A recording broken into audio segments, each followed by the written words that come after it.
modern product development, WIP, work in progress, might be the most important, most overlooked concept that you need to understand. WIP as a concept is all about minimizing waste. It refers to the total amount of work that has been pulled into your system that someone has started developing, analyzing, or otherwise adding value to.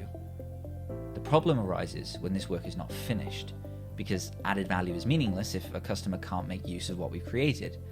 So work that's been analyzed but not developed is waste. Work that's been built but not tested is waste. And in many businesses, there is an exceptional amount of work that has been started but that has no end in sight. Often hundreds, even thousands of work items can be in progress at any one time. And this creates a culture where we continually spin plates rather than focusing on getting things done. It's not hard to imagine why this happens. If I start on a piece of work and I need to get help from Andrea to get it finished, I might go and ask for some of her time.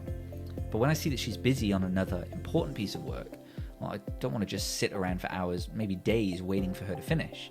So I'll keep busy by starting something new. After all, the last thing I want is for my manager to think that I'm lazy, right? But what I don't realize is that someone else has come looking for me for help with their own work, and when they see that I'm busy, you guessed it, they decide to start working on something else. Oh, and what's this? Andrea's important piece of work relied on that same person, and now she's ready for help, and they're busy too. Many businesses end up buried under this endless chain of progressively less important work, all acting as a distraction from the more important things we could instead have been finishing. The answer is to deliberately limit WIP, creating a hard limit to how many tasks can be in progress at any one time. There are a few ways to do this. Kanban suggests using a visual board to show all your work items and place hard limits on the number of items that can be pulled.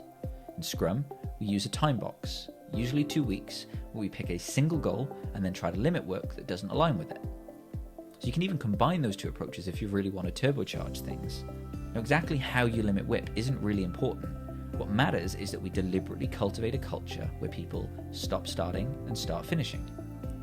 Because when I need help from Andrea, it might seem wasteful if I just sit there and wait for her to finish her current task.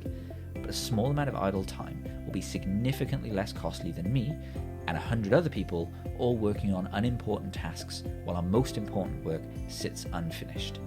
An amazing side effect of this approach is that people often won't even sit idle. Knowing that they can't start new work, they'll instead offer their support on those in-progress items that others are working on.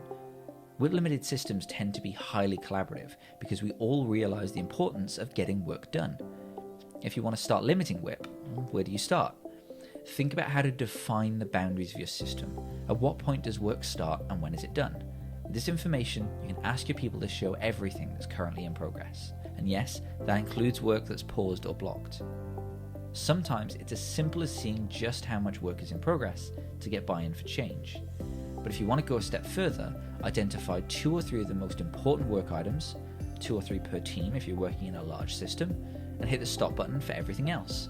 You'll probably be amazed at how quickly those few items get to done, and you can work on the next. Now all you need is a team agreement to only pull new work into the system when something else is done, never because we just have time to fill. Now it won't be easy, but if you start limiting WIP today, you might be amazed at how much more value you can deliver. Give it a try and see if it works for you. Good luck.